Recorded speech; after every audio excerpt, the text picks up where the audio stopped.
You guys know where the word Renaissance came from? Rebirth of what? Well, it means rebirth. But the only way for something to be reborn or reborn again is had to be dead first. So ironically, you could say that. Yeah. But what was being reborn? What had so-called died such that it was then reborn in that period? Generally, like science or our notions of science, I guess, and how we thought of each other and like human beings. Fundamentally, there's a core idea of human nature that was embedded in Socrates and Plato, in the greatest science, that had been lost for over 1,000 years. After Athens went into an imperial mode and shut down its appreciation for the ideas of Socrates and the ideas of the school of Athens, when it had been taken over and was subjugated to its own self-destruction by losing a love of truth. The whole of human civilization went into effectively a dark age. Great revolutionary ideas didn't really happen, except at a certain point in Islam, you did have a grouping of humanists who did tap into that, revived this lost idea, gave birth to it, and through this process you had people like Cusa, who, coming from Europe, from Germany, was living in a world of complete oligarchical terror. There was just Eastern and Western churches killing each other in civil wars, and all being funded by the same Venetian bankers for hundreds of years. That was the way of life of the Dark Age. It was just literally constant death through famine, disease, the pest, and war. And a lot of ignorance, like Christine went through at the beginning of her presentation. So when Cusa actually went and organized in Constantinople, he discovered that within the matrix, the cultural matrix of the Islamic Renaissance, there was this breadbasket, this amazing discovery of this lost method of thinking that had the idea that man was not an animal or a worm to be, whipped for causing a dark age. There was an idea that there was actually something divine within every human child. And this is something that he and a network of co-minded thinkers brought back and made the struggle of educating the orphans, of creating an idea of natural law, that every human being, regardless of race or gender or whatever, had the capability of discovering universals and applying those discoveries to improving the lives of themselves and their fellow man, both now and into the future. So, Cusa was a major, most people here probably I didn't hear about Cusa. I'm guessing people who haven't already been around the organization, I'm guessing people have not heard about Cusa. Am I wrong in assuming that people who have just come here for the first time have not heard of Cusa? Nicholas of Cusa? No, probably, you haven't heard of him, right? No. Me neither. And this is probably yet still, like LaRouche makes the point that Cusa, along with Brunellesc, gave birth to modern science, the modern nation-state system, the idea that the feudal will of an oligarch, of a lord or a monarch, is not legitimate to rule the masses. Right? That everybody has within them the ability to, because they can discover the laws of creation, they also have, when they discover those laws, when they're given that opportunity to develop themselves, the ability to judge and give consent for what laws govern their own society. The idea of self-organized nation-states came out of this fight. And it wasn't just given to us by an oligarchy that wanted a new challenge because they were getting bored and it was too easy to control people. So, what LaRouche stated in a somewhat recent paper in 2007, when describing this process that I'm going to unfold, he said, for modern civilization, the first crucial experimental test of Cusa's principle for the modern practice of physical science as a whole came with Johannes Kepler's uniquely original discovery of the principle of universal gravitation. The significance of Kepler's discovery of this principle of experimental method and his ensuing discovery of the harmonic composition of the planetary orbits typifies the notion of universal principles which should have guided modern European science thereafter.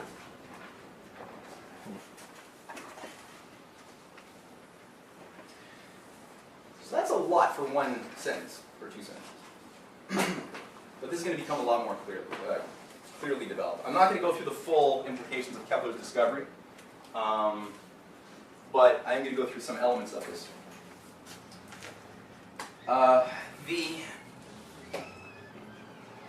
First of all, I don't didn't know Cusa, but do people here generally know Kepler, Johannes Kepler?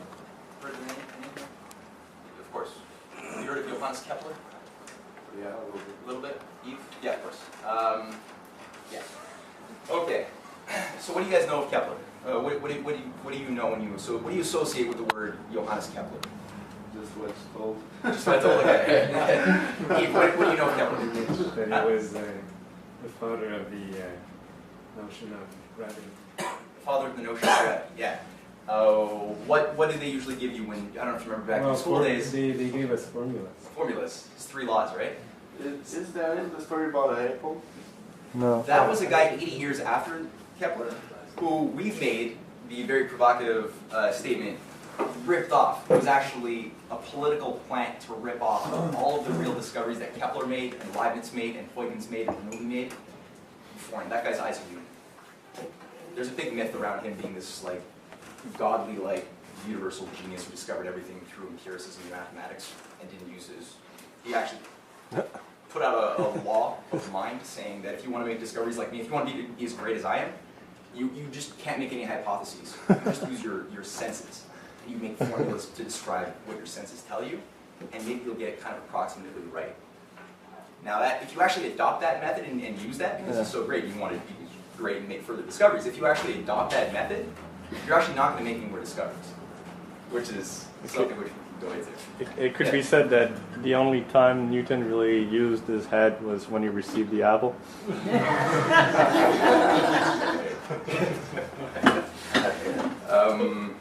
Yeah, there's a rotten apple there. Let me just write on the board. I guess I'll just write. So just, what we're given is the shell, right? We're given the 3 laws. You remember what those 3 laws are? Kepler's formation. They're basically formulas associated with describing ellipses, right? He's the guy, after all we know, was the first to conclude that planets don't travel around perfect circles. They travel in the form of an elliptical shape around the sun, right? So there's certain formulas associated with ellipses, which have 2 focal points, and thus, you can apply those formulas to calculate motions of planetary bodies in space. One of those focal points is the sun. He discovered that there's a quality. We're usually told the second law. I'm just going through what we're told in school, right? This is not saying why these things are true. These are just saying what we're given, and then we're told to just memorize that and maybe use it if we go become mathematicians. He basically discovered that there's equal areas and equal times. So area, time. So if there's a certain given area swept out at the maximum distance, at the closest distance, over like a certain x time, and you take that same amount of time at the furthest point that the planet is from the sun, right? So I'll call this A and call this A prime.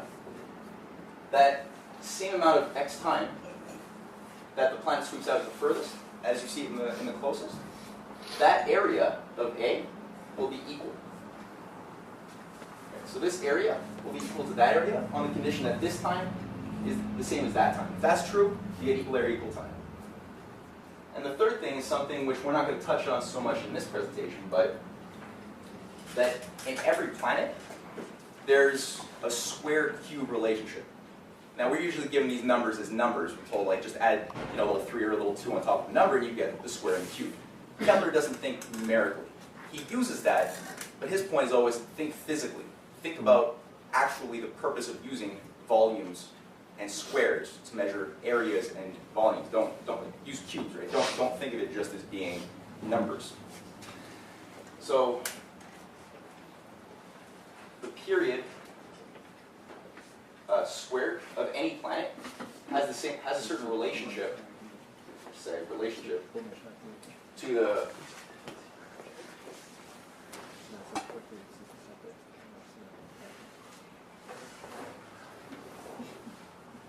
the cube of the average distance of the sun.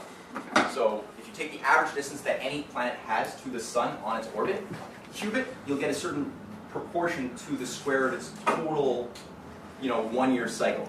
The time it takes to go right around that sun from beginning to end, cube that, square that, you get a relationship.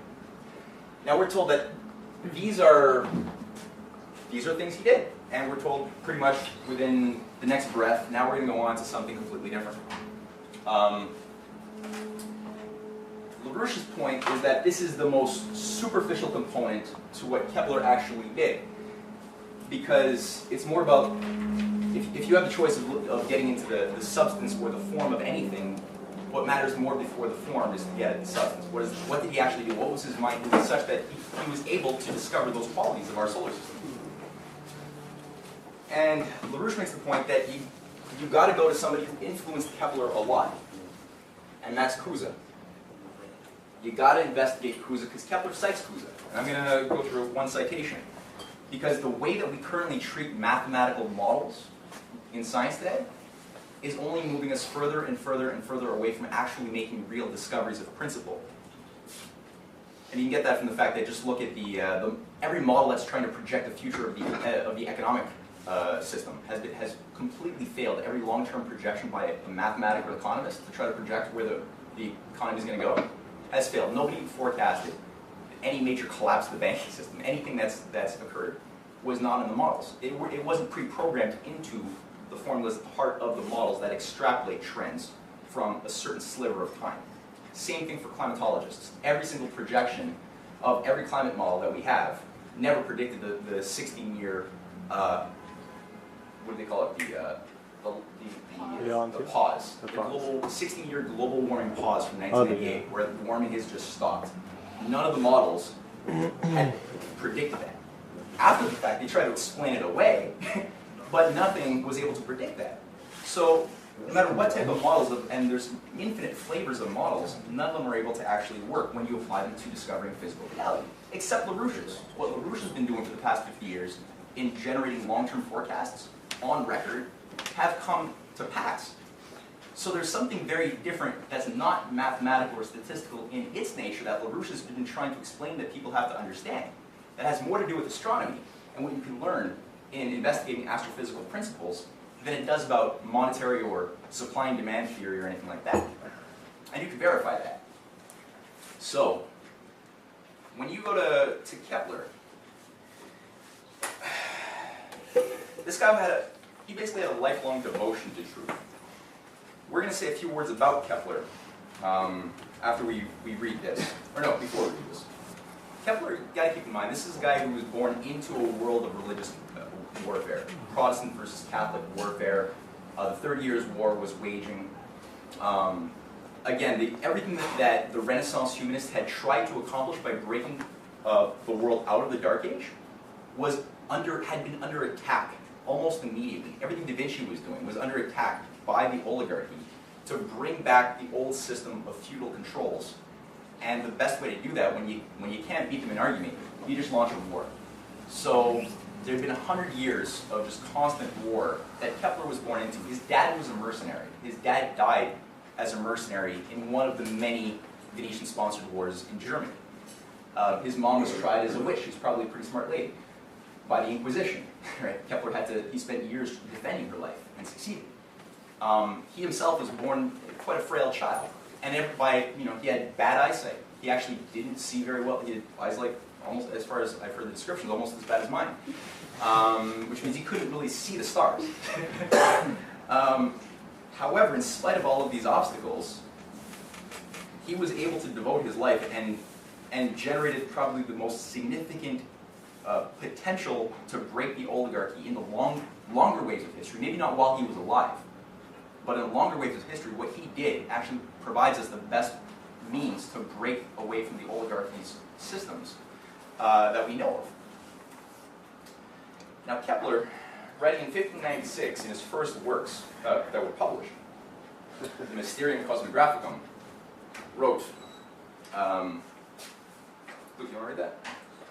Now God decided that quantity should exist before all other things, so that there should be a means of comparing a curve with a straight line.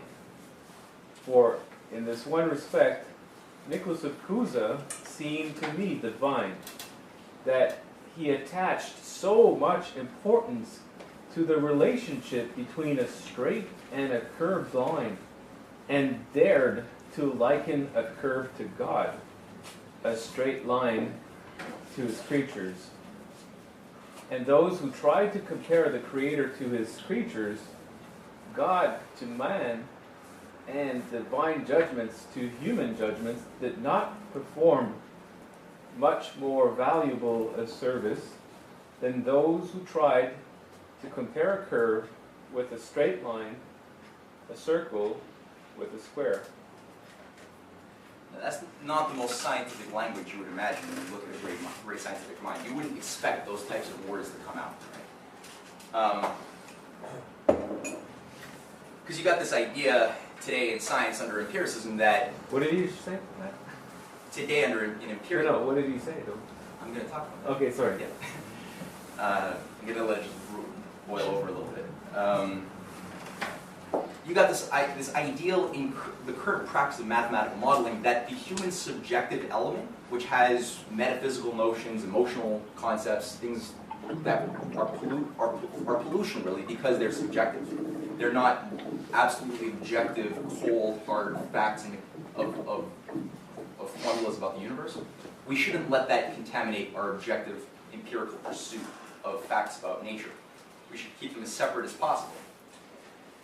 Now that ideal, which is a relatively new ideal in the grand scheme of things in science, is artificial. And in fact, had Kepler adopted that view, he wouldn't have been able to carry forth his lifelong investigation that bore those discoveries.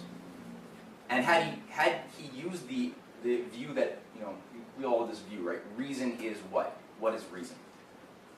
Because if we're going to come to know truth, we have to use reason. What is reason? How do you define its behavior? So we get this idea of logic, right? Deductive, inductive reasoning.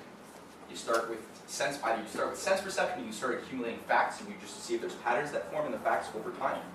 Or you go the opposite path, and you start with some basic abstract rules, and then you use those rules to start.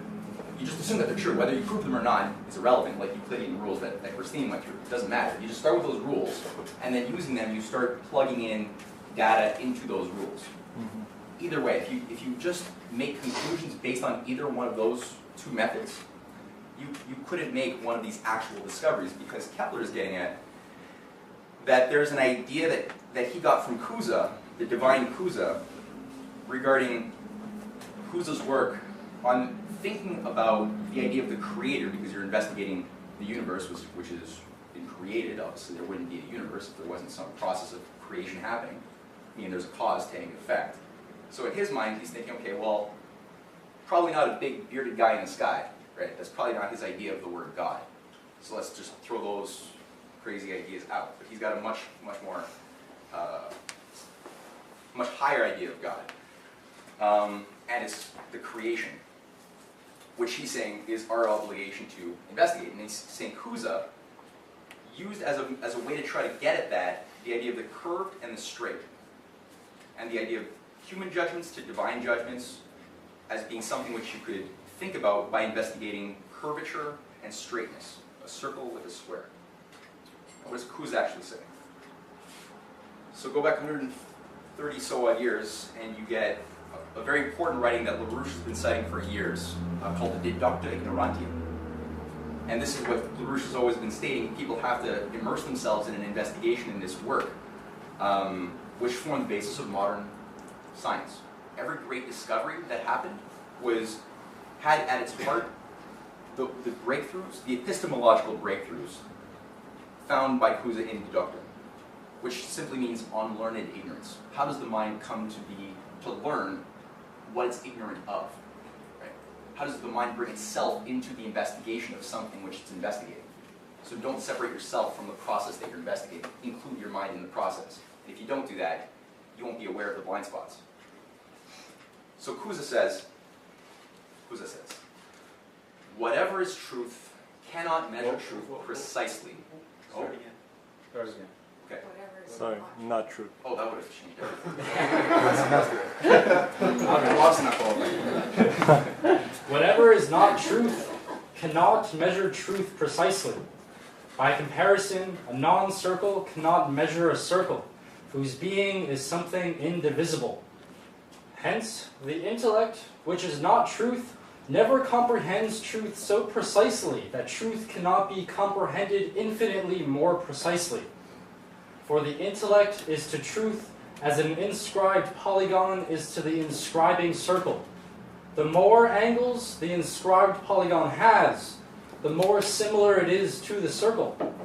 However, even if the number of its angles is increased ad infinitum, the polygon never becomes equal to the circle unless it is resolved into an identity with the circle.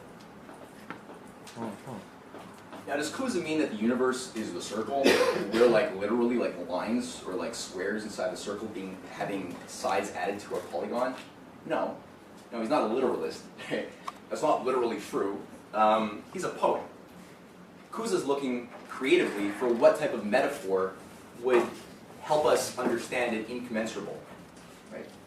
That if you try to mathematically describe something perfectly that couldn't be made any better, kind of like one of Aristotle's definitions, which are just, he's looking for these perfect definitions of justice, that if you read one of these things, you're not going to be able to add anything to it. He's just like trying to give you this complete crystallized object of a definition that you have to take with you and carry with you, and that you can't add on. You can't discover something better, or discover even that it's wrong. If you have that idea in what you're trying to do in discovering something about the universe, to discover it perfectly, what Cusa's getting at is that you're actually going to fool yourself. You're going to be like you'll always be trying to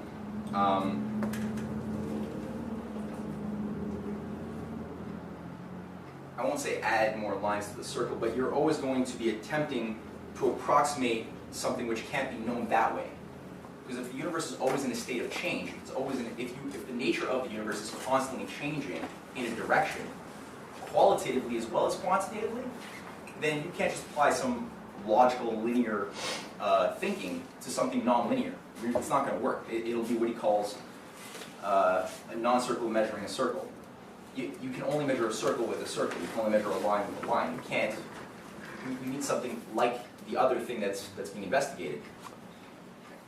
So he's got this example here of the metaphor being described in this nice geometric pattern, where he used the idea of the circle being truth, and the intellect, that which can logically, formally know something, as the polygon.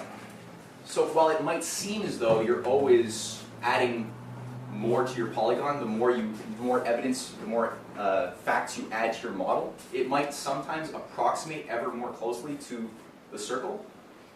Empirically, it looks that way. If you add like 1,000 more edges to the polygon, you're not going to see a difference between the polygon and the circle. With your senses. But is it actually becoming more like the circle, or is the polygon becoming more unlike the circle?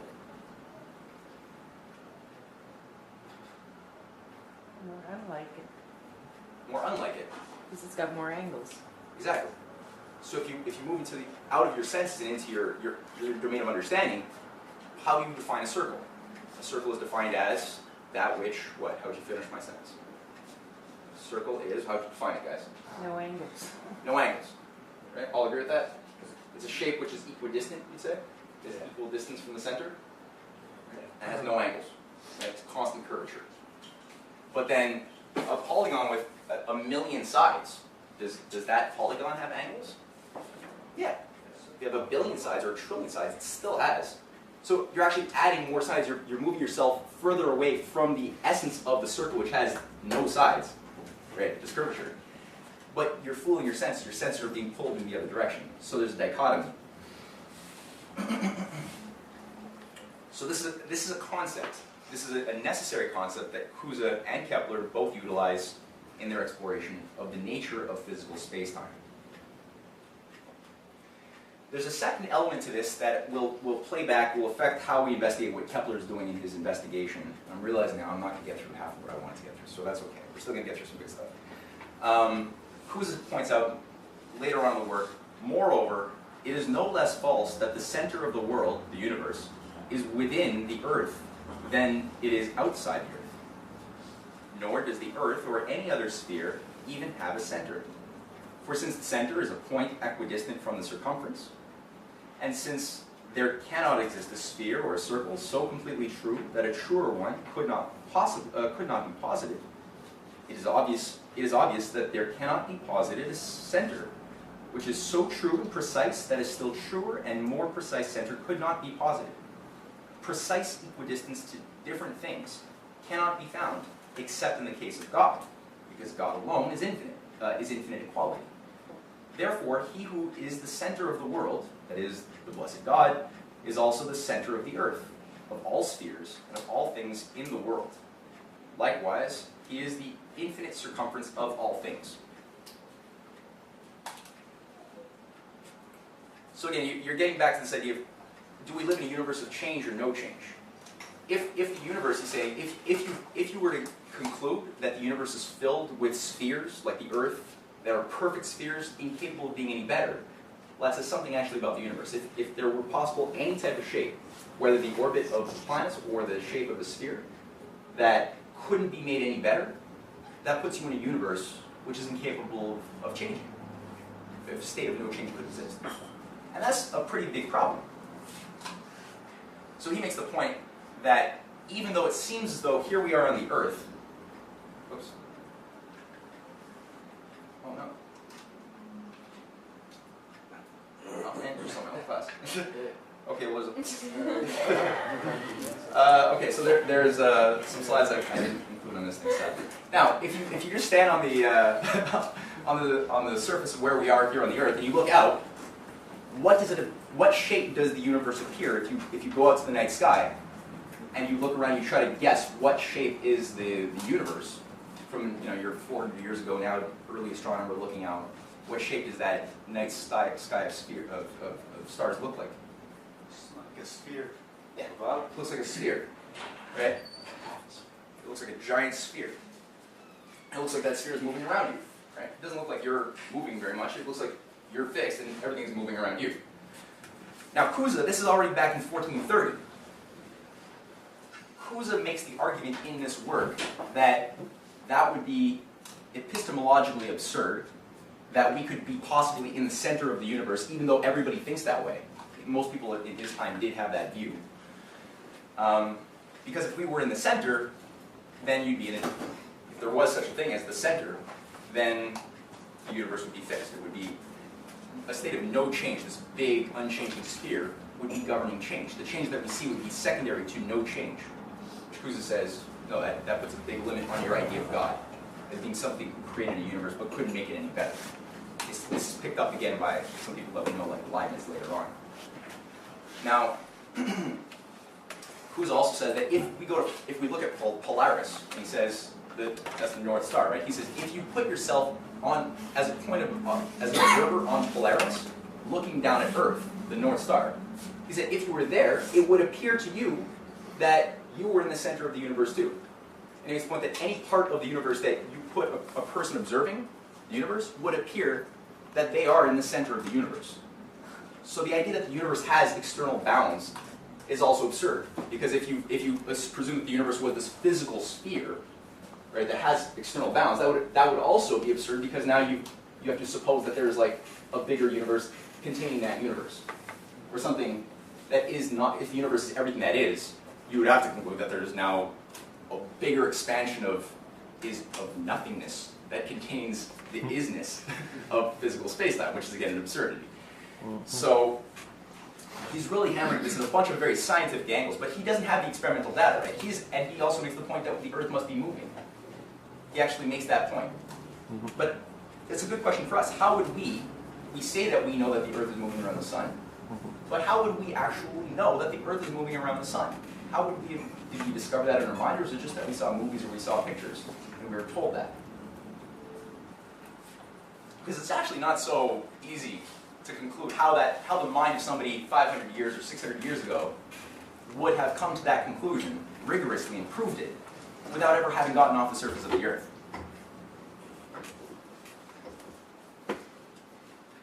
So again, these two concepts, that perfect geometry can't exist, it's an ontological absurdity if you suppose that in your model, and that you can't remove the idea of you as a scientist or as a human being exploring truth. You can't remove yourself from that which you're exploring, because you're made also as part of the universe. But you're the smallest part of the universe, but you're the biggest in another sense, because you're the only part of the universe that can think about itself thinking. No other part of the universe that we know can self-reflect on itself. That's interesting. Animals don't think about the universe. They don't have that idea, right? They live in these little intervals of time. So again, Kepler, I think this is a citation from Christine's presentation. Kepler again stated, God, like one of our own architects, approached the task of constructing the universe with order and pattern, and laid out the individual parts accordingly, as if it were not art which imitated nature, but God himself had looked to the mode of building of man, who was to be. That's a strong hypothesis. It doesn't mean that's right, but that's a strong hypothesis that he's using about what the nature of the creation that he's going into, which includes himself. So again, you're in the middle of the 30 Years' War. Chaos is raging. Death is everywhere. Your dad just died as a mercenary. You're thinking, how am I going to change things? How am I going to devote my life to something eternal when everything is so fleeting in the finite world that I live in? And so Kepler looks up in the night sky, and unlike a lot of people who are doing the same thing, he has conviction that there's something ordered that needs to be discovered, that he has the ability to, he's not wasting his time. He has the faith that he's not going to waste his time in the next 30 years of his life, where he devotes it to the same question, right, consistently. And don't think that he's living in comfort in an ivory tower. Like, this guy is eking it out, like, day to day, fighting to get his ideas heard, fighting the Inquisition. This guy is, like, not being sponsored by, like, the oligarchy at all. He does have people sponsoring him, but he's not living a life of affluence like you have with Newton or Galileo or some of these empiricists. So he's looking up at this seemingly chaos of the night sky, and he makes the point in his new astronomy, which is the only part I'm going to look at today, that the testimony of the ages confirms that the motions of the planets are orbicular. It is an immediate presumption of reason reflected in experience that their gyrations, their circular motions, are perfect circles. For among figures it is circles, and among bodies the heavens that are the most perfect. However, when experience is seen to teach something different to those who pay careful attention, namely, the planets deviate from a simple circular path, it gives rise to a powerful sense of wonder, which at length drives men to look into causes. So he opens up his investigation of new astronomy, which is the book that features eventually his discovery of how he made these two first laws come to light, how he brought them to light. By first defining science is not a field of explanation, because that's what you get today, right? People say, oh, science can tell us how things work, but not why things work. It can't tell us the cause of things. It can just describe the effects and the mechanics behind effects. The causes, don't try. Kepler doesn't have that. So he brings about the idea of wonder, because it is, it's a magnificent sight to look at the celestial sphere overhead, and that wonder, which brings the fact that you're thinking about this whole universe into one idea, the finite and the infinite, right? You've got these two opposing, very contradictory notions, but that are being brought into one because you are finite and you're looking at this infinite expanse, and you're moved to wonder. Unless you're unimaginative or you're broken down under an imperial system, then you just feel like, oh, that's proof that I'm meaningless. And I'm a speck of dust that has no meaning in the greater void of the universe. If that's the lesson, you should read more Kepler, which is usually the lesson people get when they're smoking a doom in a car in a field somewhere, right? That's guy. So he says, okay, experience and a presumption of reason, these things that provide to us the assumption that the planets are orbs, they move in perfect circles, and but sometimes they deviate from their simple circular path. So where do the ideas of circles come from? Well, that's something which has been present as an idea for anybody who's tried to map out the motion of the stars in the night sky for thousands of years. It's been known that there's a time-lapse photograph, but what you have are concentric circles, which if you're looking at Polaris, and you're just mapping out the motion of the planets, of the stars around Polaris, you start getting these concentric circles over time. But then what's causing that is because, again, the whole, universe is moving around us, or is there something else going on? Again, not self-evident. We're not, like JP was holding onto his chair there. You'd think that if we were moving, we would be also flying off our chairs, versus flying to outer space. So again, empiricism tells us that we must be fixed. Well, where's the deviation that Kepler describes? He says there, planets deviate from a simple circular path. So let's look at one that's not a planet. This is actually the sun. So one example of deviation is the second motion. So this is what's called the first motion of a planet or a star. Is simply just watching it and just following it, right? Over the course of the night. Constant, continuous motion. That's called the first type of motion. But over time, it became realized that if you take note of the position of one or another star in the night, let's say in this case it's the sun. So we'll use the example of the sun. If you take note of the position of the sun at a given time during the day, I think at this point it's 12 o'clock, noon, don't know where, I think it's Iceland. So you take a picture of it at one part of the year, and every couple of weeks you go back at the same time at noon, take a picture of where that sun is located, and you start getting this very interesting effect over the course of one year. They call it an analemma, I don't know why. But essentially it looks like a bowling pin. Each year? Yeah, this is 1 year. Yeah, so the course of 1 year, it's called the second motion. You can do the same thing with a planet, right? In the case of, so you get this very interesting geometric pattern which will occur, but not in the same place, because you do the same thing next year, right? 1 year goes by, you do the same thing over again, now it's going to be over here, right? 1 year's going to be over here. So it won't be moving the same rate of change. It won't always be in the same place.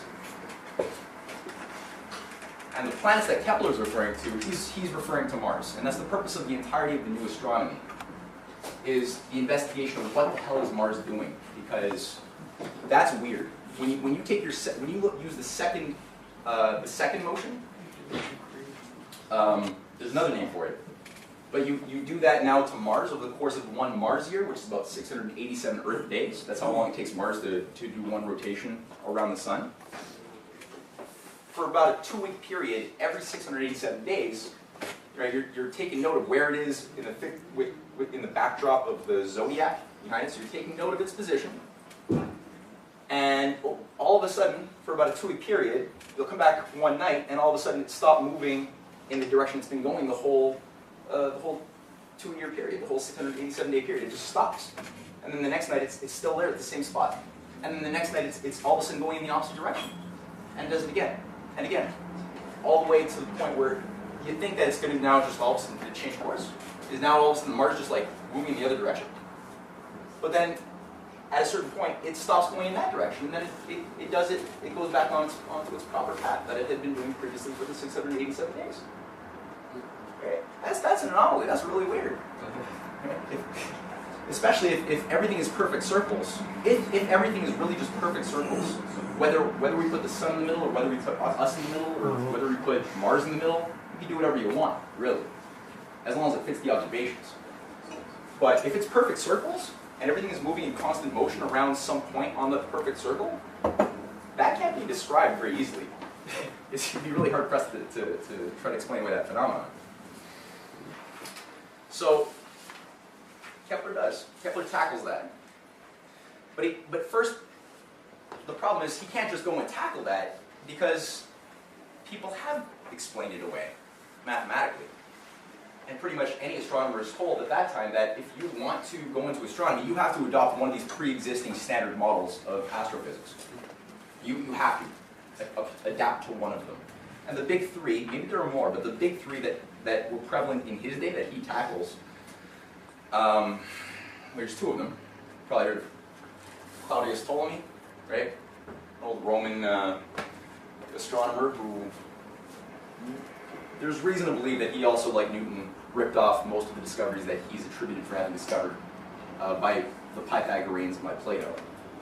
nonetheless, he had his prevalent model, which was the dominant model, and you had a new upstart more recently, born after Cusa, right after Cusa died, Copernicus, who had his model.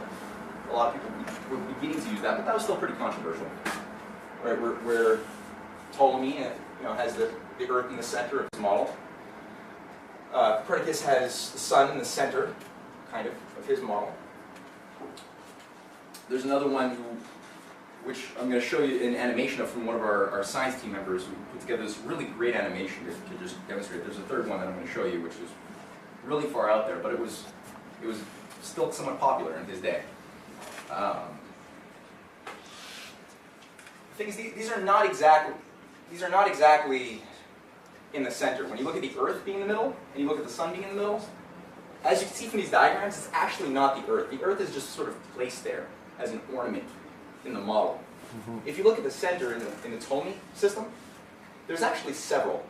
The center for Mars's orbit, because Mars has one circle, its center is right there. The center for Mercury's is right there. So every black dot is the center of one of the known planets. Earth is just sort of there, it's not moving. The sun has its own. But it's not even the center of the orbit, right? It's not that the orbit, it's not the planet itself that's moving on the circle, which has the circle center there at one of these black spots. It's not that at all. What are these things? Have you guys seen these before? Yeah. Those are are you saying that's their own orbits? These are the orbits Yeah. around the, whatever it is, Earth, or the orbit around the sun. But like as With these little circles here that are red.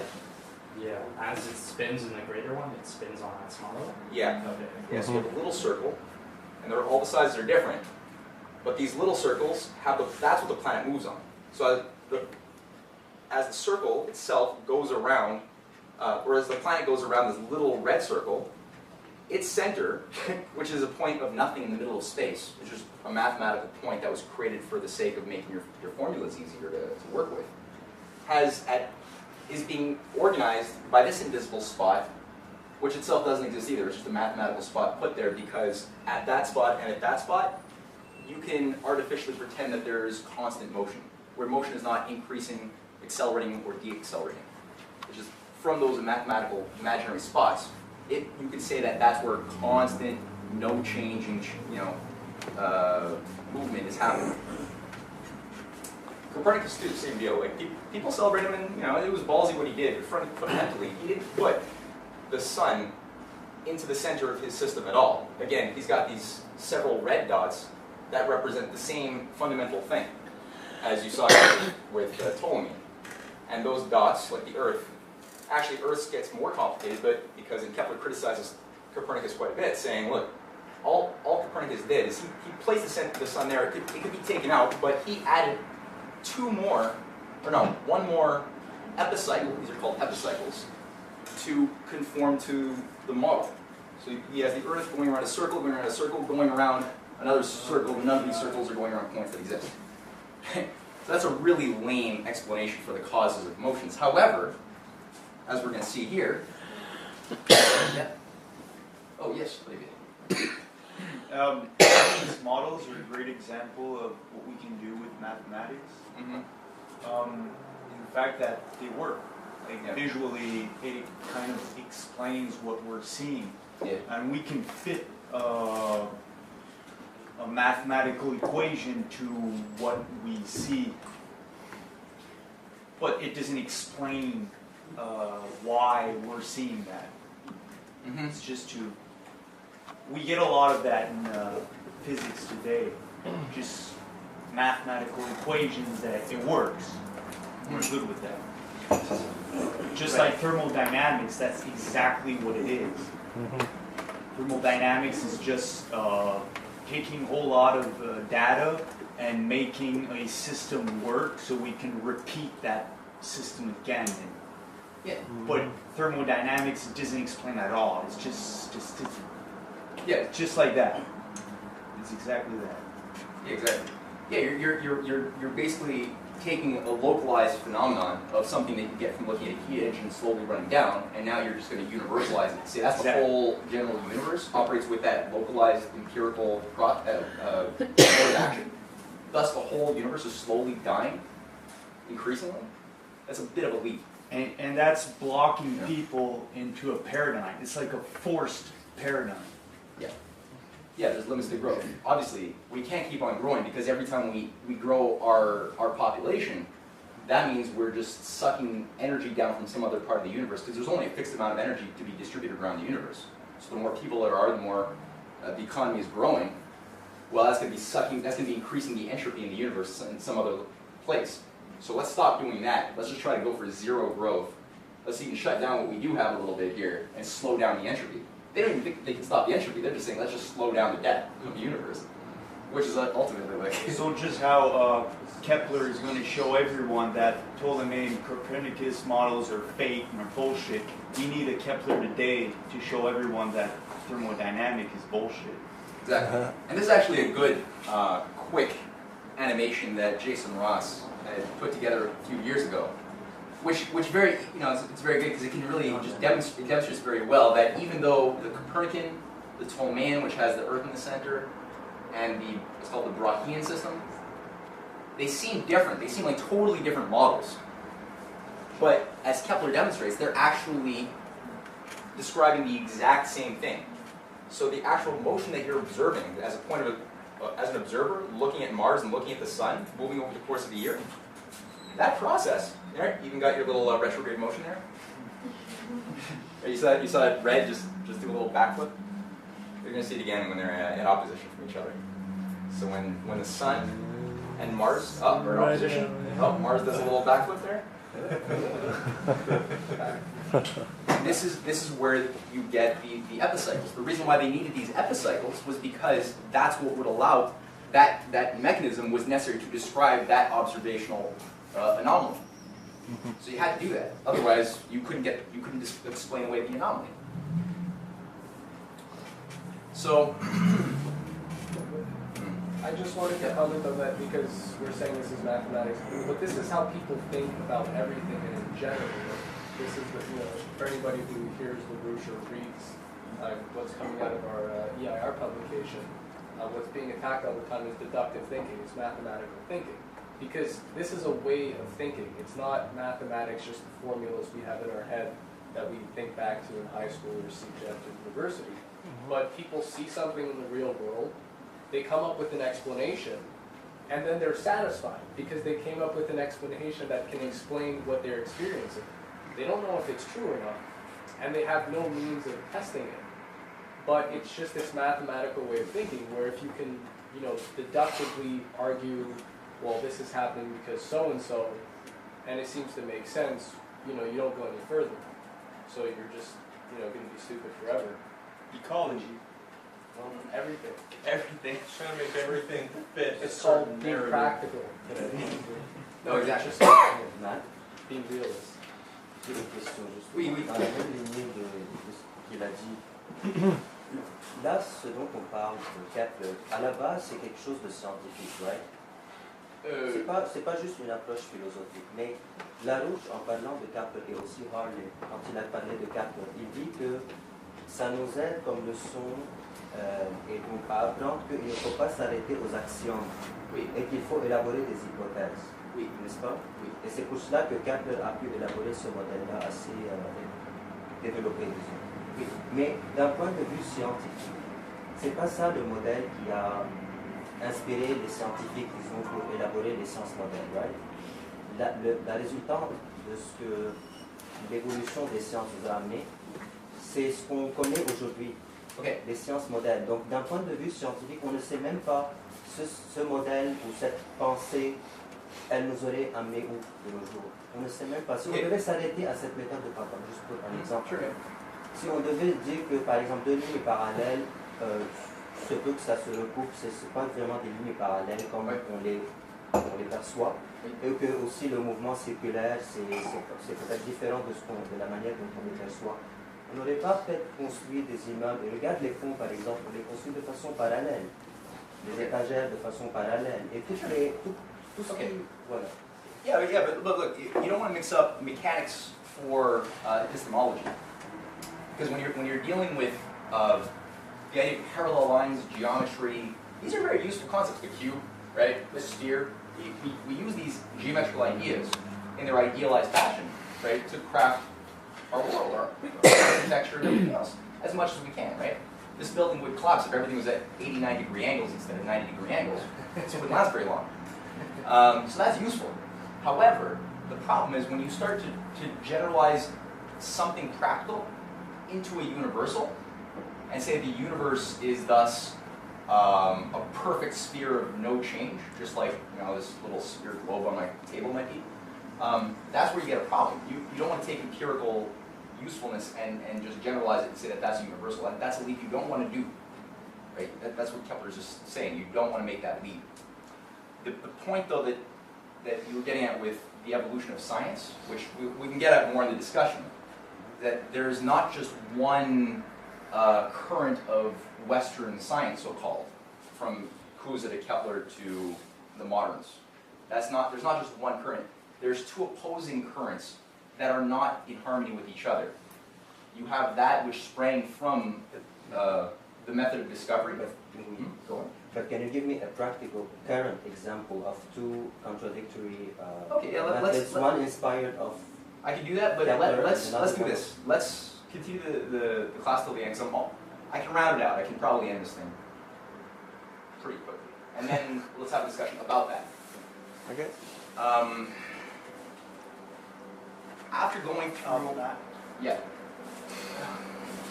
The speaker. You put the speaker. Yeah, I was going to, I was going to play the video, but the video's not working, so it's.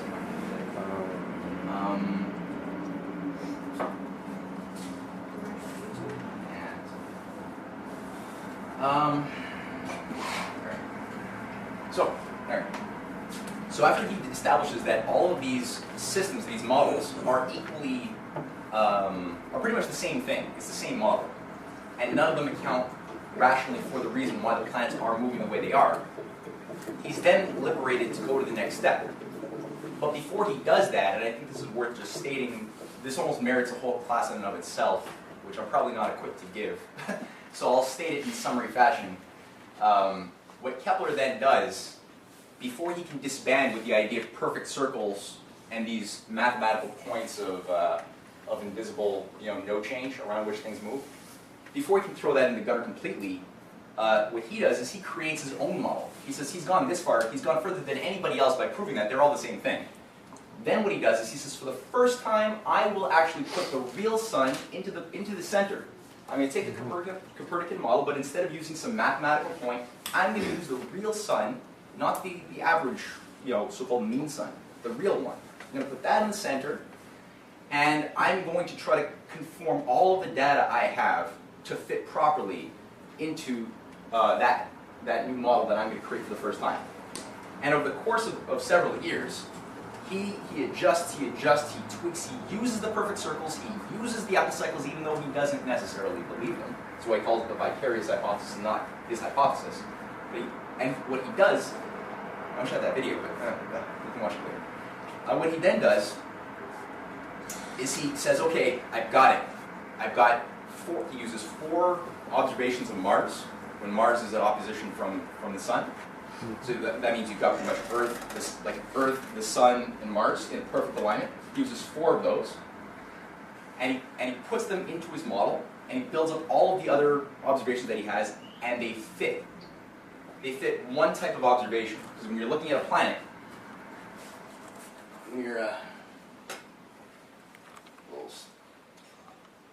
that actually should be happier.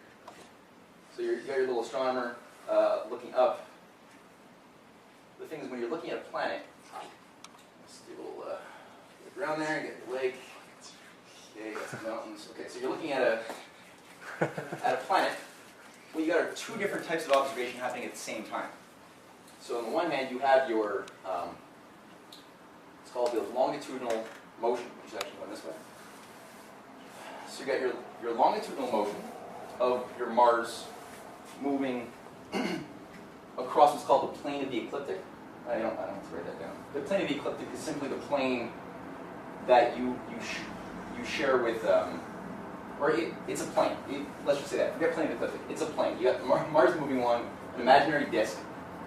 You have your disk is what's called the plane of the ecliptic. The plane of the ecliptic is so you got the sun, you got Earth. The plane, the disk, which is shared, which is created by your relationship, Earth's relation to the sun, is called the plane of the ecliptic. Then you've got Mars, which has its own, which is not all on the same disk, right? The planets are not all on one flat surface. They're all bobbing at different latitudinal angles.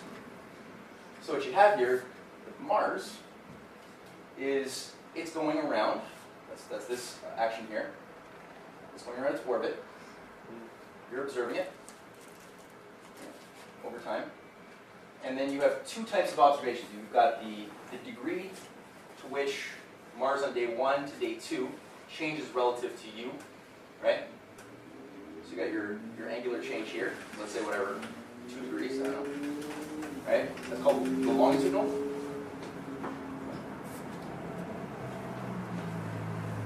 And that fits. So Kepler, when he does his model using the real sun, the real apparent sun, he gets it all to fit the longitudinal within 2 minutes of error. It's perfect. It's like 2/60th of a degree. It's really good. But the problem is the latitudinal. It's called this arc here. Actually, it's from the Earth. Actually, he's using it from the sun. So from the sun, the latitudinal angles, that all of a sudden is now off way too much. It's like almost a quarter of a degree. It's way too wrong. All of the observations that are latitudinal are now wrong, right? So he's got one type is okay, but now the other one, the one that goes above and below, that's now way too far off. You can't accept that.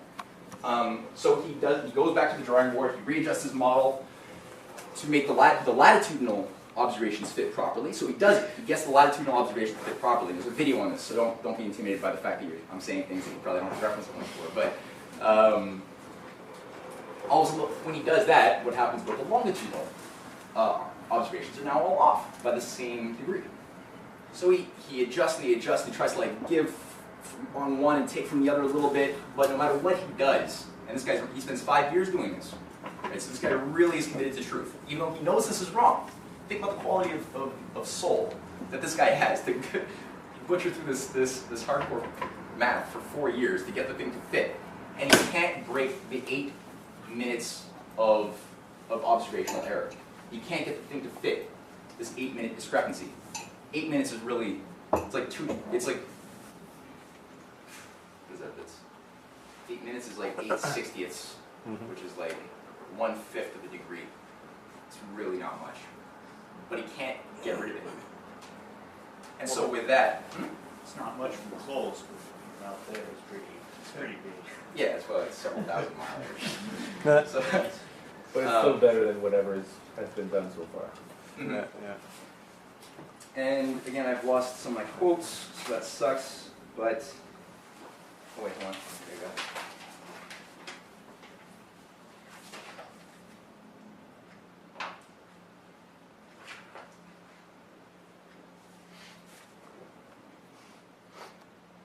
I lost my quotes. All right, so Kepler is now free. He's basically in jubilee, because now after all of these years, he's finally created an ontological paradox, a paradox that has no ability to be resolved within the formal system of circles and mathematical points.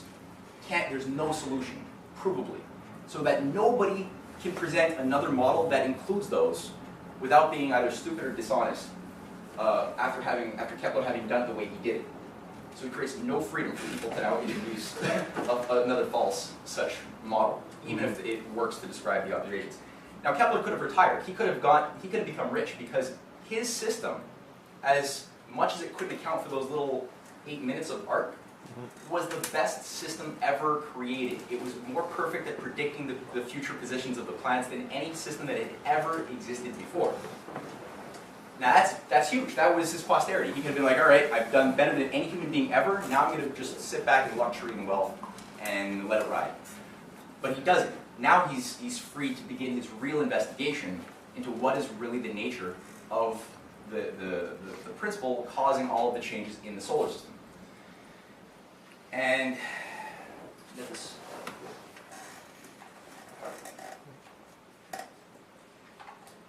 And by going into an investigation of ellipses, which is the sum of the new astronomy, right? This is now, I'm just saying this, doesn't mean you know it, I'm just saying it. But by discovering now that ellipses do account appropriately for the retrograde motion, it accounts for all of the other anomalies that you see. Ellipses work really well.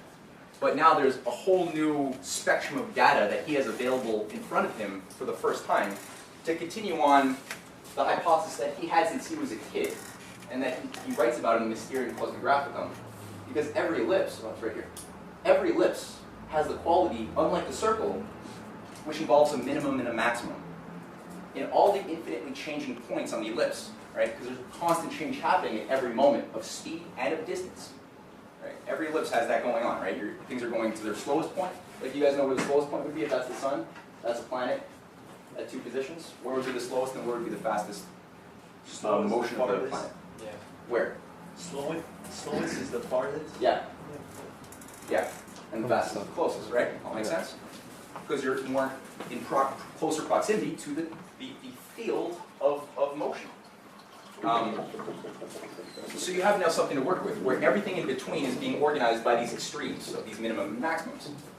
So what Kepler's then able to do in the course of another book, which he writes over the course of like 12 years, which LaRouche has made the point that this has to be the base of our political movement. And when I joined in 2007, it was just beginning to become the basis of all of our organization's research, was the reading through of all of Kepler's works, starting from the Mysterium, where he first lays out his harmonic hypothesis, that there is something unifying all of the distances of the planets around the sun.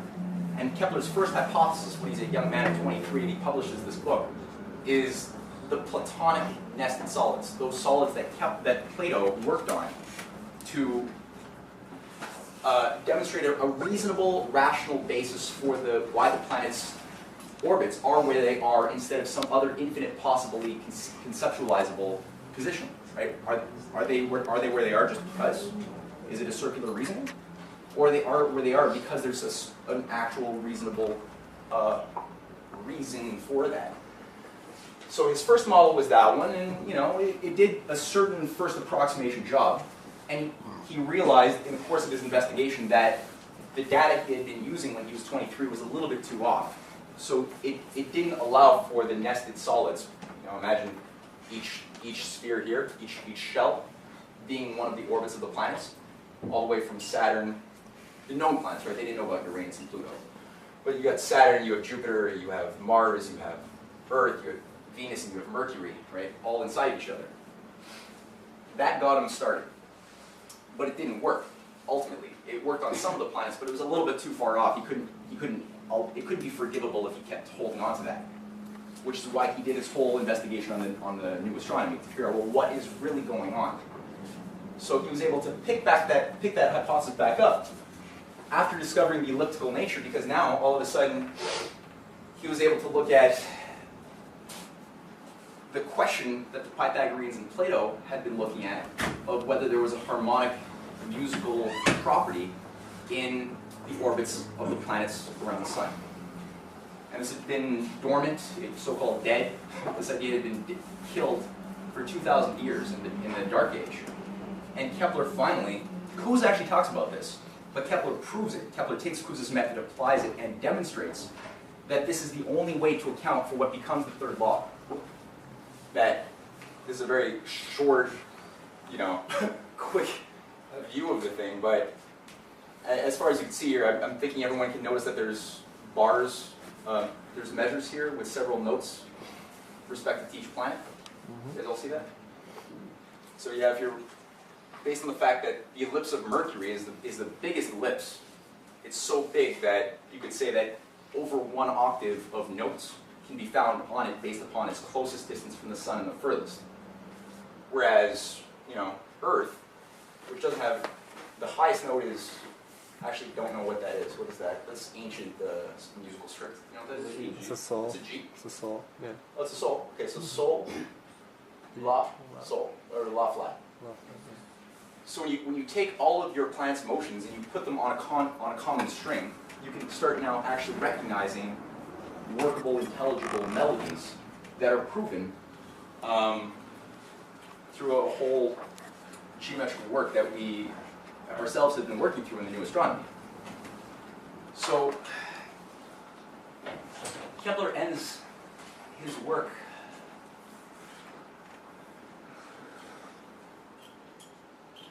in celebration in Book 5, where he pulls it all together after creating a whole new system to give reason for the intervals of the musical harmonies on a string. He spends 100 pages working on developing a proof of what's the reason for the harmonies on an octave. He then comes back at the end of this book, at the end of Book 5, Chapter 7, where he says, "Thus it is no longer surprising that man, imitating his creator, has at last found a method of singing in harmony which was unknown to the ancients, so that he might play, that is to say, the perpetuity of the whole of cosmic time in some brief fraction of an hour, by the artificial concert of several voices, and taste up to a point the satisfaction of God, the Maker, in his works, by a most delightful sense of pleasure felt in this imitator of God, music."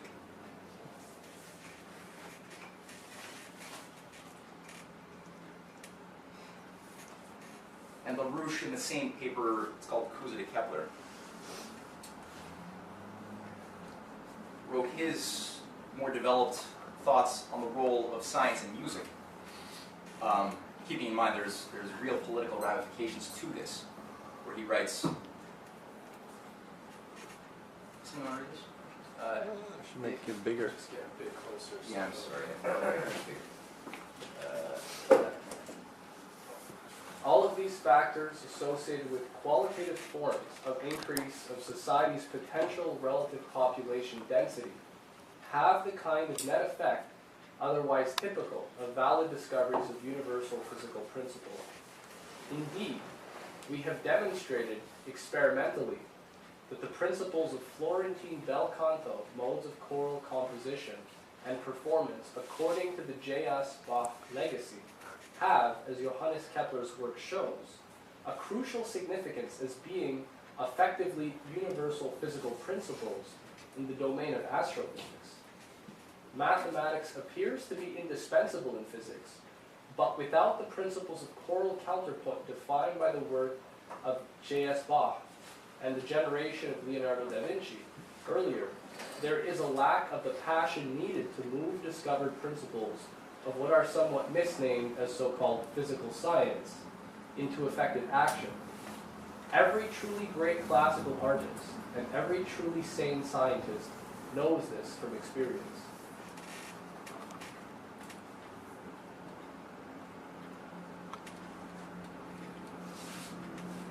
So, at the end of the day, the question becomes, what is it really about mankind that's worth caring about so much and finding precious enough that we would be willing to risk a lot of sacrifice, a lot of the potential comforts that we could have held on to, as Kepler had done, in order to fight to amplify and bring that out, to stop thermonuclear war, to stop the agenda of the oligarchy, which seeks to reduce the world population and bring in, effectively, what you can call another new dark age in the 21st century. Because if human beings, if we look at that population growth chart, and we believe David Suzuki when he says, you know, humans are just maggots, right? That's how you know humans were different level of maggots, and that's the lesson of the population growth, then that's not really something you'd want to fight that hard to save, if we're just cancer cells multiplying, like Paul Ehrlich or Barack Obama's science advisor has called us, right? We should all try and kill each other. That's probably the best thing we could do for for the universe, is just end it, right? if that growth in population, qualitatively and quantitatively, is actually the shadow of something more divine and more beautiful, and it's a good thing when that happens, not a bad thing, then what would be that society that we would want to fight for to create and preserve and develop?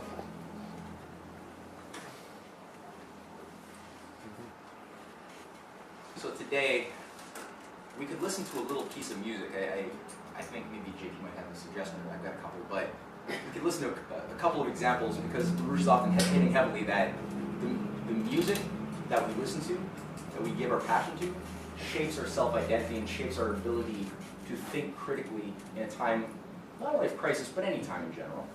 So our capacity to form judgments, to form a deep concentration span into processes that require deep thought, are affected, whether we like it or not, by the culture in which we live, the arts, the music, the entertainment. All of these things are the invisible forces which shape our self-conception and our power of making judgments of right and wrong and beauty and ugly. Because there's a lot of ugly ideas out there, right? And you gotta wonder, why do more people not actually judge an ugly idea for what it is? Because they don't have an inner standard of what is beauty. And you can't judge something false unless you know it's true. You can't judge something ugly unless you know it's beautiful.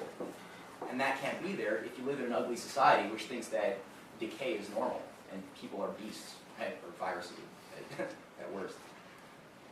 So the idea of going to investigate in an honest way the real method of composition of great classical scientists like Kepler, people like Johannes Bach, who was able to make his breakthroughs because of Kepler's revolution in musicology and astrophysics.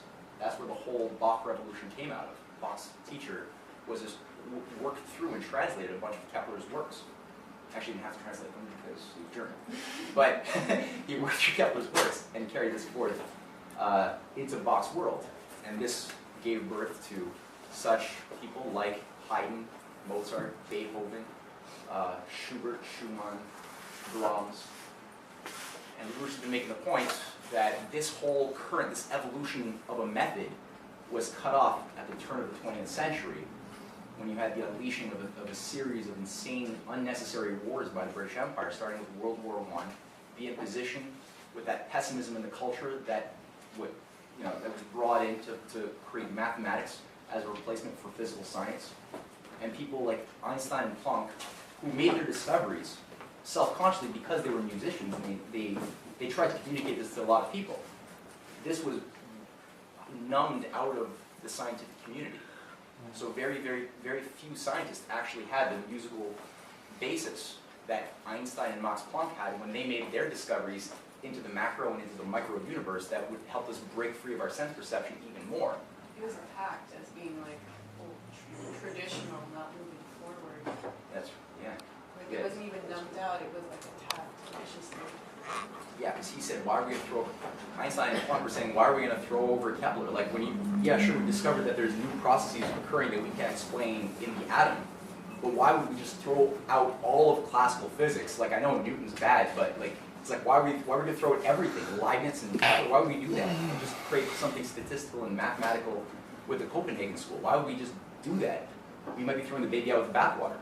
And he fought like hell to make sure that people didn't succumb to the idea that there's no truth, which is what Niels Bohr, Max Heisenberg, and all of these guys were saying, right? Because they were saying if you can't measure it directly, it doesn't exist. And since you can't measure a photon or an electron directly, you can't measure its position and its velocity directly, thus, it doesn't exist. It exists maybe as a probability wave or something. And Einstein never accepted that, Planck never accepted that, and since then, we haven't had any actual breakthroughs of principle since that time, except what Baruch has done. Oui, mais Mathieu, encore une fois, le fait que l'être humain a pu mesurer justement, et c'est ce qui a permis justement de faire évoluer les sciences. Je veux dire, parce que si on partait de postulats un peu abstraits, mais que pratiquement on n'arrive pas à les mettre en œuvre, disons, ça n'aurait pas mené trop loin. Pour les mathématiques, la géométrie, la physique, la chimie, tout est basé sur quelque chose de palpable. Oh, I have no doubt. I'm just saying that, are you saying, when you say palpable, do you mean like the discovery is palpable, or do you mean the Un peu plus intelligible que justement ce discours-là. Yeah, you know, there's measurement of ideas, but there's Yeah. physical world. Nor am I you saying that you measure should. Yeah, I'm not saying. centimeters. Let me give you an example. You asked me before, like, what are these two? general abstract. Yeah. Okay, let's get out of the abstract, okay? Here's an example of something which today is being treated like it's fringe. However, the implications of this body of observations overthrows the standard model quantum mechanics that we're currently being told as scientists in universities to adapt to. It's premised on certain assumptions, right? Just like the old standard model of astronomy was premised on certain assumptions, so is the standard model today. There's a guy named Simon Schnoll, who's a Russian scientist. In the 50s, he had done some major pioneering work on chemical reactions with ATP, which is it's a molecule, as far as I understand, that helps move energy through your body, and especially it's useful for muscular reactions, right? Your whole body, if you didn't have this, would just not have an emotion, you wouldn't have any muscular reactions, and you shrivel up and suffocate. You said ATP? Yeah. And then there's another one, anyway. And what he was observing was an anomaly that within every, if you measure all of the reactions of ATP over the course of a minute, and then you do the same thing over the course of the next minute, even if you weren't doing anything, you were just sitting there, it was always changing in an almost random way. So he was asking, is it really random or is there something going on? And what he did is he found a way of, over the course of many days and many months, he would look at all the reactions of ATP in many subjects, and he found that there were certain common spikes of reactions. So it seemed chaotic. However, there was a certain what's called fine structure, which was periodic. So every 30 days, every year, you had these common spikes in the periodicities that were, it was a sign that there's some unknown process happening. We didn't know what it was, but he knows that there must be some order above the seeming chaos that is shaping that. So what he did, after doing this not just with ATP, but he took many more biological molecules together, and he found that there was the same phenomenon happening. Like 20 different molecules, many different test subjects. He put them around different parts of the world and found that it doesn't matter where you are in the world, that will still happen. So he's like, well, let's compare this now to maybe something which everybody agrees is totally stochastic and random. Stochastic being just that which has no rational, there's no reason for it. It's statistical, it's intrinsically random. Something absolutely random. And he says, well, a place that everyone agrees is in atomic decay rates. So it's true at any sample of something radioactive, it's always giving off, beta decay or an alpha decay or a gamma wave. That's always happening in any radioactive, fissile material.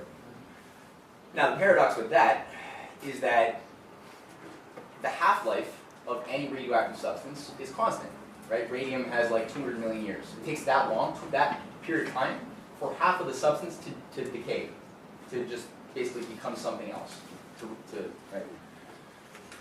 And so every radioactive substance has a different half-life, but it's constant. It doesn't change. Some of them are 30 years, some of them are a few minutes, some of them are many more years. But while that's true about any substance, you can't predict where the next alpha or beta decay will happen. You don't know if that one atom that you're looking at is going to happen in a minute, or in a year, or in 30 years. You don't know. And so that's no matter what we did to radiation, to radioactive substances, by putting it into ultra cold, sub-zero Kelvin temperatures, super hot, hit with rock, whatever. Like, it doesn't matter. We put it into all sorts of extreme environments. It didn't change the rate of stochastic atomic reactions. So everyone agrees that this is a bedrock of modern quantum mechanics. The anti-Einstein quantum mechanics that we practice today. That's one of those core axes, kind of like the circle or the epicycle. It's that deep. And what he found is that when you do that, he was surprised to find that it's not actually that stochastic. It's the same 30-day cycles, the same year-long cycles occur in that, just as it did with the biological, like ATP and other like biomolecules. For the radiation. For the radiation, it's just the intensity was lower, but the same thing's happening, right? And so, in the course of an investigation, this brought him to look at astrophysics, and then he realized that the sidereal motion of the Earth and the real like the actual daily arcs of the Earth are in conformity over the course of a year and of a month with those reactions of our bodies, as well as of basic atomic substances. Which means, and why is this controversial, is because that means there's no wall separating classical so-called physics from quantum mechanics. That the same processes on the macro scale are on some level influencing and organizing those microphysical processes. The macro and the micro are actually operating on one common process. It's just expressing it's random at the small, yeah, knowable in the large. Yeah, that's the presumption, right? That they say, oh, classical mechanics says everything is predictable by formulas in the large. That's where you have, Newtonian gravity and things that we can just like predict with a formula. And then on the small, it's totally random, totally no reason, right? And since the whole is built up from a bunch of small things, thus the whole is being organized. The apparent order is being organized by a bunch of randomness, right?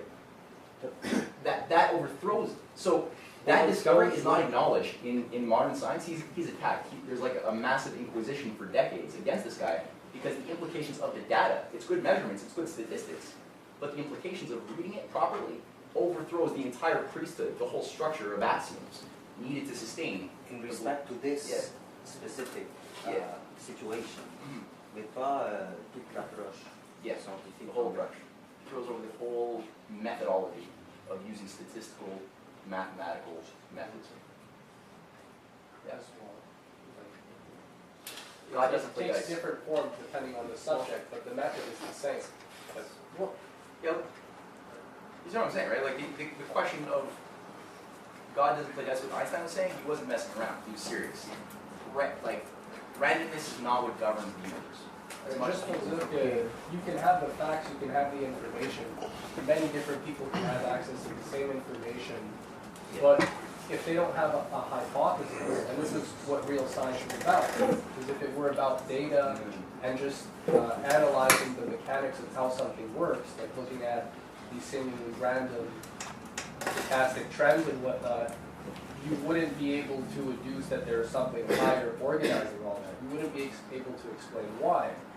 But the question of real science is the question of causality. It's being able to say, why are things happening this way and not another? What's the unseen cause? And that's what these guys are actually looking at. This is what Kepler, his courage to discover what he did about why are the planets where they are. To this day, if you ask even like most NASA scientists and you ask them, why are the planets in the orbit that they are, where they are, they can't tell you because they haven't studied Kepler. They don't actually know. They know the formulas, but that doesn't explain why the planets are there and not somewhere else.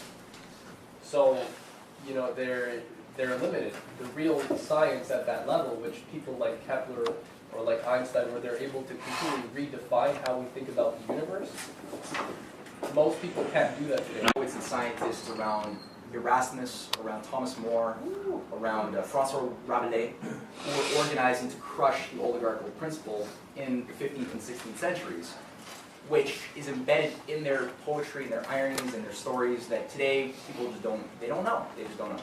So he's going to go through that. And then tomorrow at 1 o'clock, we're going to have a class by one of our science team members, Megan Beats, who did some of the pioneering work on Johannes Kepler. She's going to go through a class bringing up the question of the political implications of music in more detail.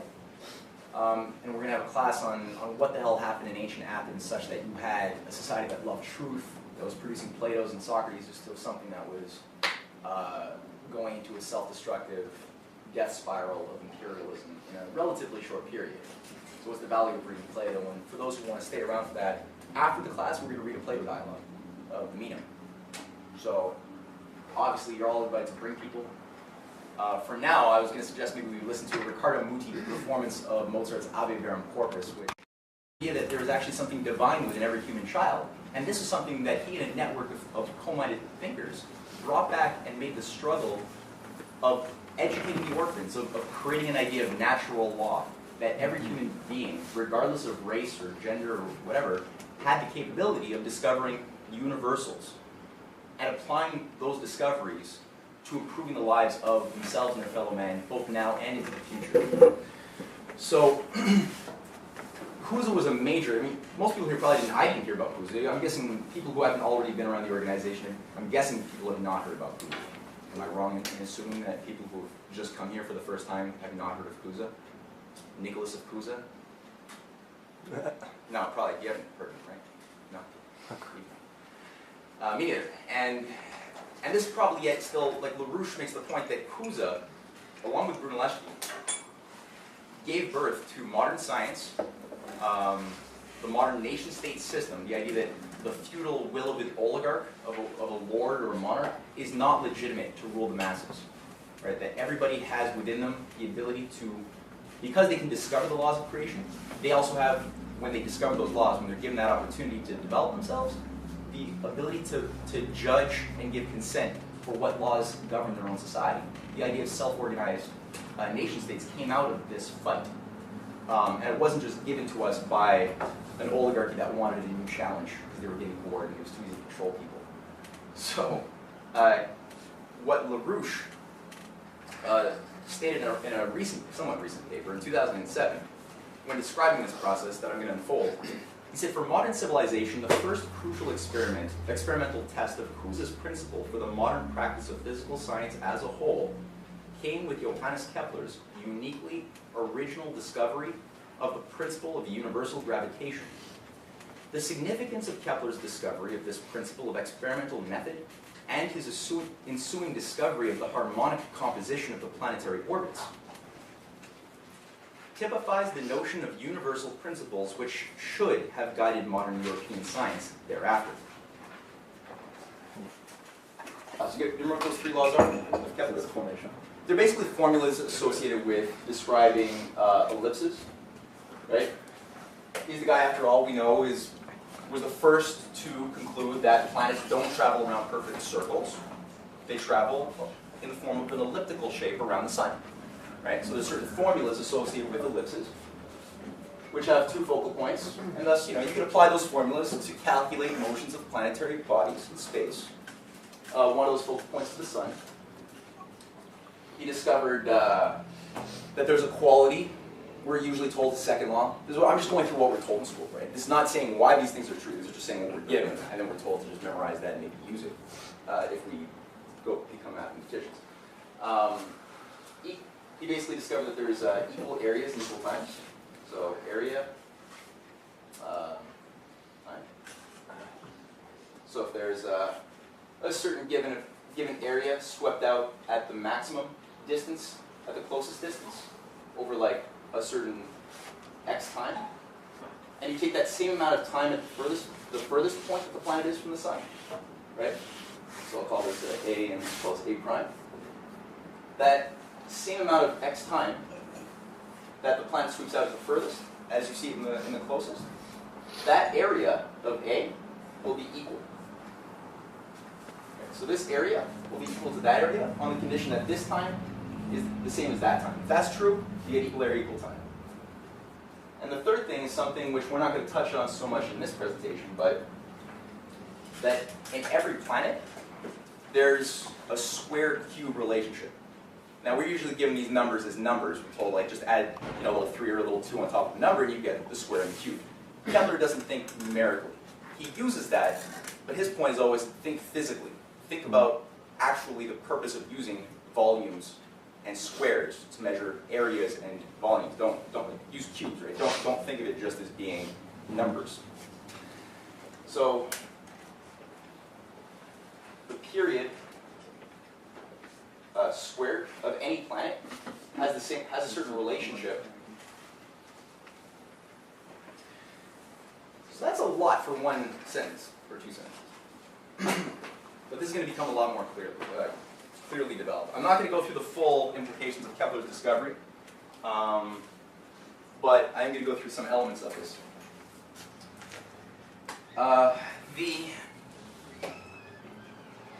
First of all, I know people didn't know Cusa, but do people here generally know Kepler, Johannes Kepler? Heard of the name? Of course. Have you heard of Johannes Kepler? Yeah, A little bit? Eve? Yeah, of course. Yeah. Okay. So what do you guys know of Kepler? What do you know when you what do you associate with the word Johannes Kepler? Just what's told. Just what I told you. What do you know of Kepler? That he was the father of the notion of gravity. Father of the notion of gravity. Yeah. What did they usually give you when I don't know if you remember back in school days? They gave us formulas. Formulas. It's 3 laws, right? Is there the story about Ehret-Kump? No. That was a guy 80 years after Kepler, who we've made the very provocative statement ripped off. It was actually a political plant to rip off all of the real discoveries that Kepler made, and Leibniz made, and Huygens made, and Bernoulli made before him. That guy's Isaac Newton. There's a big myth around him being this like godly, like universal genius who discovered everything through empiricism and mathematics and didn't use his. He actually put out a law of mind saying that if you want to make discoveries like me, if you want to be as great as I am, you just can't make any hypotheses. You just use your senses. You make formulas to describe what your senses tell you, and maybe you'll get it kind of approximately right. Now, that if you actually adopt that method and use that, because it's so great, you want to be great and make further discoveries, if you actually adopt that method, you're actually not going to make any more discoveries, which is something which we can go into. It could be said that the only time Newton really used his head was when he received the apple.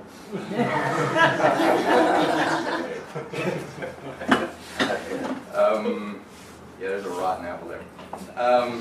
Let me just write on the board. I guess I'll just write. So just, what we're given is the shell, right? We're given the 3 laws. Say, relationship to the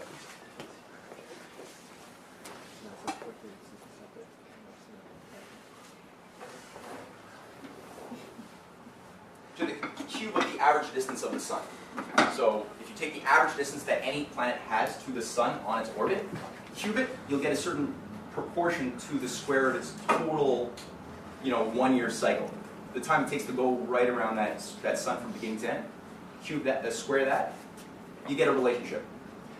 Now we're told that these are things he did, and we're told pretty much within the next breath, now we're going to go on to something completely different. LaRouche's point is that this is the most superficial component to what Kepler actually did, because it's more about, if you have the choice of getting into the substance or the form of anything, what matters more before the form is to get at the substance. What did he actually do? What was his mind doing such that he was able to discover those qualities of our solar system? And LaRouche makes the point that you've got to go to somebody who influenced Kepler a lot, and that's Cusa. You got to investigate Cusa because Kepler cites Cusa. And I'm going to go through one citation. Because the way that we currently treat mathematical models in science today is only moving us further and further and further away from actually making real discoveries of principle. And you can get that from the fact that just look at every model that's trying to project the future of the economic system has completely failed. Every long-term projection by a mathematical economist to try to project where the economy is going to go has failed. Nobody forecasted any major collapse of the banking system. Anything that's occurred was not in the models. It wasn't pre-programmed into the formulas, part of the models that extrapolate trends from a certain sliver of time. Same thing for climatologists. Every single projection of every climate model that we have never predicted the 16-year, what do they call it, the pause. The global 16-year global warming pause from 1998, where the warming has just stopped. None of the models had predicted that. After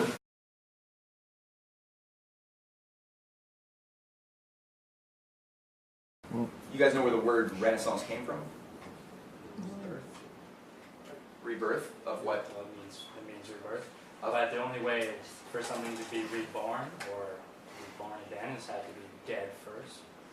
So ironically, you could say that. Yeah. Well, what was being reborn? What had so-called died such that it was then reborn in that period?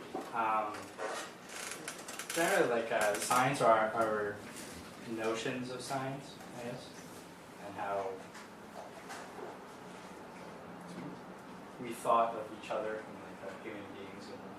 Fundamentally, there's a core idea of human nature that was embedded in Socrates and Plato, in the greatest science, that had been lost for over 1,000 years.